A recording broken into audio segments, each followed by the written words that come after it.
My parents were Graham and Della English. I grew up 4 miles south of Strickler. I have four siblings. There were Zella, Roxy, Martha, Violet, and Joy. My father was a sawmill man. He manufactured hardwood lumber. My father bought logs that the people in the community brought to the mill, and he sawed them up into lumber and sold the lumber for building purposes. I didn't help out in the business until after I married, and he retired, and we bought the business from my father. And then it was called Nation's Hardwood. And my father had moved the business to Prairie Grove in the meantime, and it still exists there in Prairie Grove. I was the bookkeeper at the business, and he and my son, Hewlin Nations, ran the mill part of it, and I was the bookkeeper, and I worked in the office. I worked at the water department in Prairie Grove for 21 years, and I quit when he wanted me to come to work. My husband wanted me to come to work at the sawmill and keep the books there. I was doing the book work at the water department, the billing, the collecting. I was the only one in the office. Then I retired from that when I went to work at the sawmill with my husband, Claude Nations. Claude was working for the city. At the same time, I worked at in the office at the water department. He was the water superintendent for all that time too, until he went to work at the sawmill because he had bought that from my dad. I did chores around the family home where we lived, and like milking cows and doing the usual things that had to be done on the farm. We had a garden, and we all took part in growing vegetables, and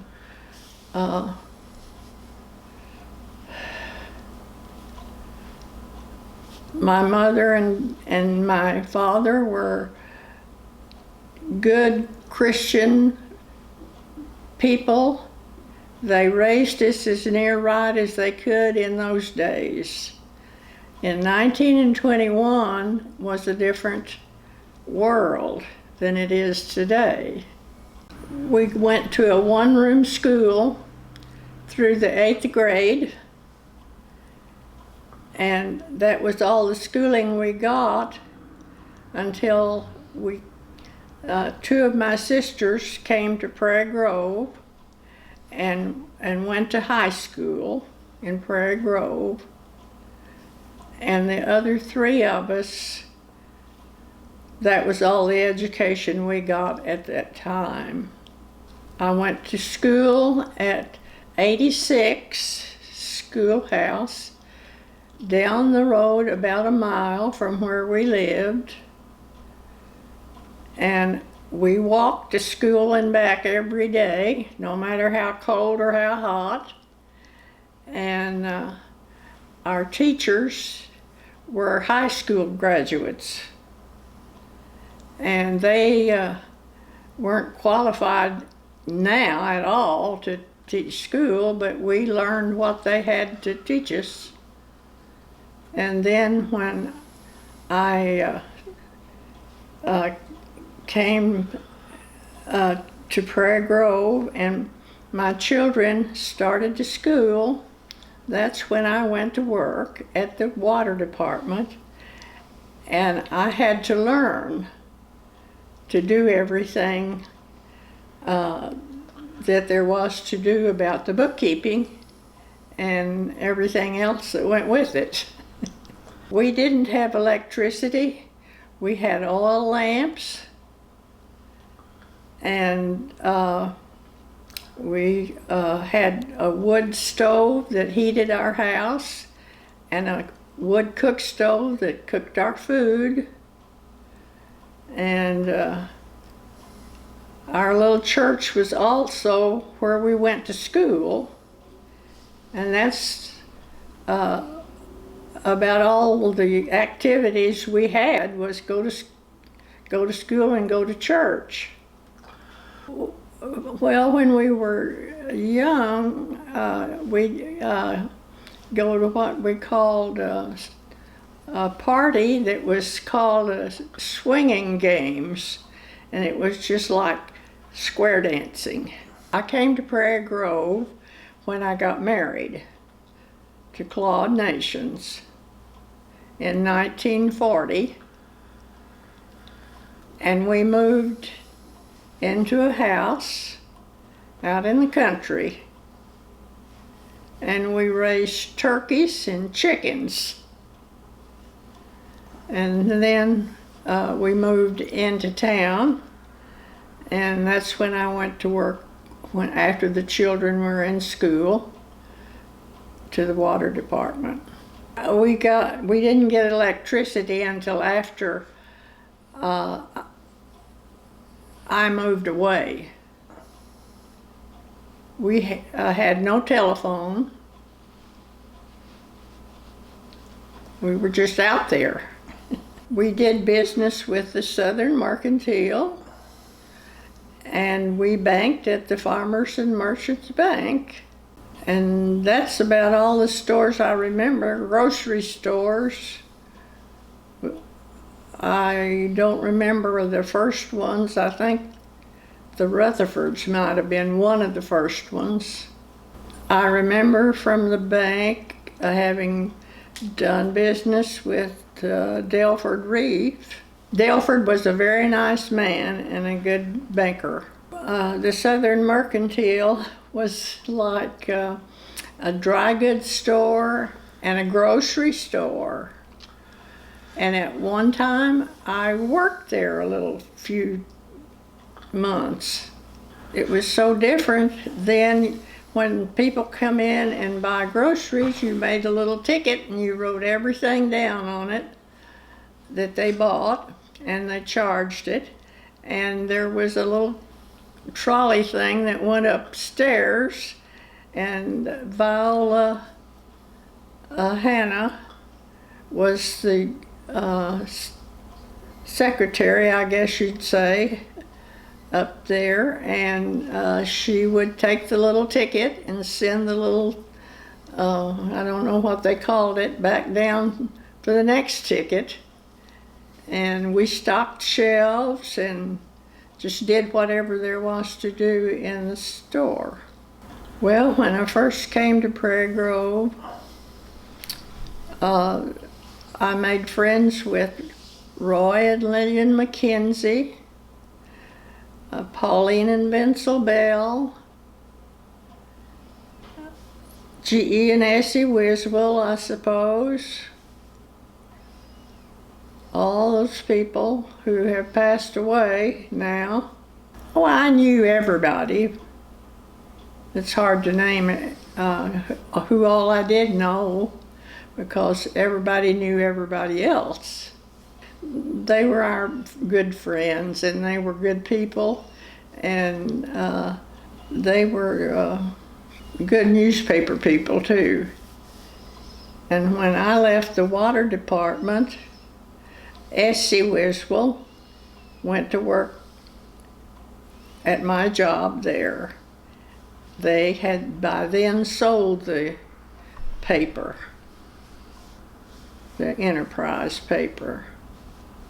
And she took the job that I had at the water department. The customers were very nice. I only had one lady that called me a liar because she said I didn't read the meters. I went to church all my life at the Methodist Church on Neal Street. All my life I belonged to that church. Same people that went to that church and belonged to that church were the same ones that were everywhere else, like the paper, the newspaper, the drugstore.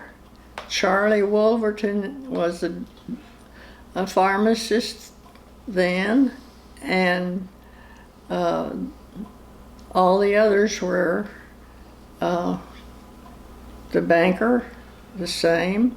I remember the Battlefield Park. We went to what we called the reunion there, and they just had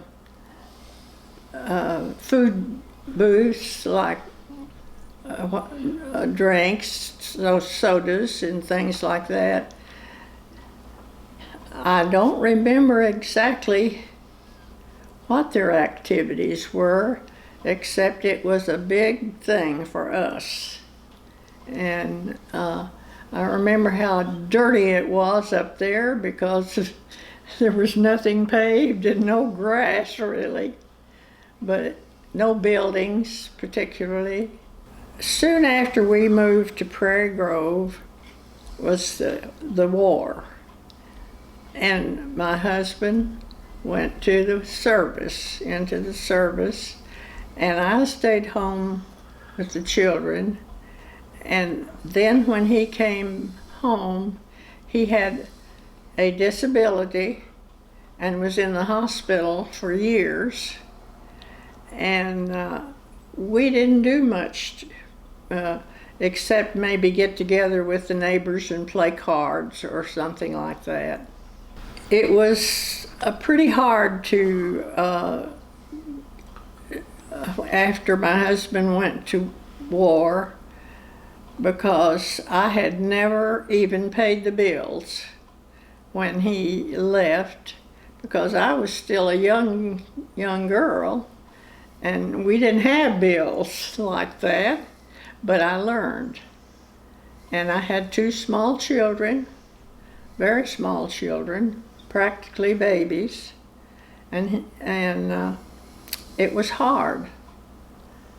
And at one time, just to have something, I guess, to do, I sold tickets at the theater. We had a theater here. The Parks owned the theater, and I sold tickets, and I'd take the little children to work with me, and they would watch the movie while I sold tickets. And we'd have show the show about 3 times, and at the end of the 3rd time, and I gathered them up to go home, they cried. They wanted to stay longer and watch it again. But that didn't happen. I remember just before Claude had left for the service, well, no, it was before that, I guess.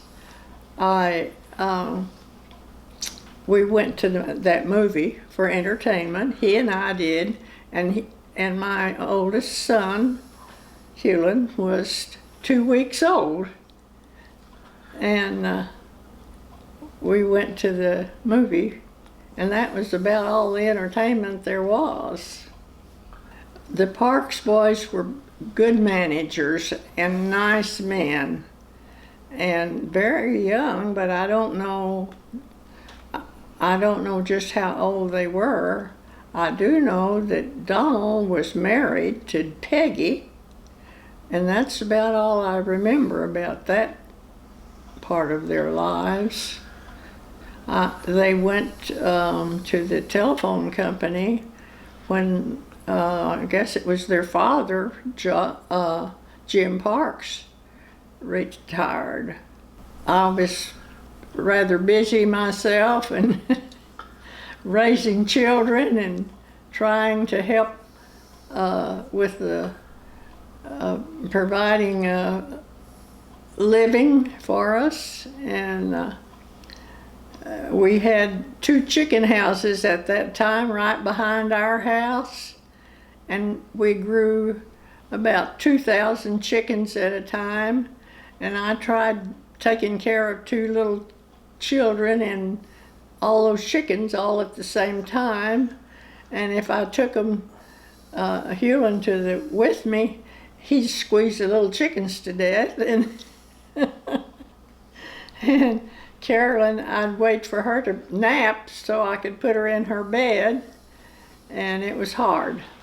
We sold the chickens to Peter Fox, and we worked for Peter Fox for a time in there too. You had to do everything by hand when you raised chickens back then. You had to wash their troughs where they drank, and you had to feed them by hand, and it was a big job.